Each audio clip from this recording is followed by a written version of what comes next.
So hello everyone, आज है day 137 हमारा डिजिटल मार्केटिंग लर्निंग का। टॉपिक है हमारा मेटा एड्स, जिसमें आज हमने देखा लीड कैंपेन स्ट्रैटेजी प्रॉपरली किस तरीके से वर्क करता है, जिसमें हमने मोड ऑफ एक्शन देखा, रिवाइज किया कि किस तरीके से प्रॉपरली हमें एक्शंस को, अगर कोई क्लाइंट अप्रोच कर रहा है तो प्रॉपर हमें क्या मोड ऑफ एक्शन होना चाहिए।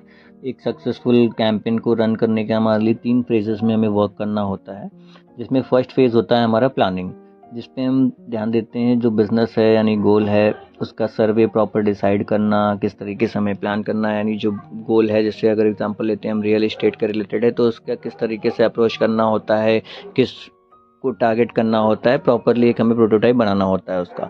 एंड देन सेकंड फेज़ आता है हमारा एग्जीक्यूशन का। तो वहाँ उसमें हमें ये ध्यान देना होता है एग्जीक्यूशन में कि जो हमारा कैंपेन लॉन्च हम कर रहे हैं वो प्रॉपरली ऑडियंस और बजट के साथ प्रॉपरली है नहीं, जिसमें बजट स्ट्रैटेजी भी आती है हमारी, एंड ऑडियंस किस यानी लोकेशन पे हमें टारगेट करना है, एंड प्रॉपरली किस एज को टारगेट करना है, किस जेंडर को टारगेट करना है, ये प्रॉपरली हमें एग्जीक्यूट करना होता है। एंड देन थर्ड फेज़ हमारा लास्टली होता है एनालिसिस का, जिसमें हमें प्रॉपरली रिजल्ट चेक करना होता है। यानी जो ऐड हम प्रॉपरली ऑप्टिमाइज़ करते हैं उसको एनालिसिस करना होता है कि कौन सा हमारा रिजल्ट ऐड है, कैंपेन है, वो बेटर रिजल्ट दे रहा है, हमारा बेटर कन्वर्जन दे रहा है, ज़्यादा अप्रोचेबल है। ये प्रॉपरली हमें सारी चीज़ें ध्यान देनी होती हैं एनालिसिस में। And then mostly lead factors रहते हैं, अलग अलग फैक्टर्स रहते हैं हमारे, जिसमें हम कन्वर्जन चेक करते हैं एंड ओवरऑल सारी चीज़ें, बेटर स्ट्रैटेजी एंड ऑल। तो कंप्लीट आज की क्लास में हम देखा, नेक्स्ट आगे देखेंगे। तब तक के लिए keep learning, keep growing. Bye.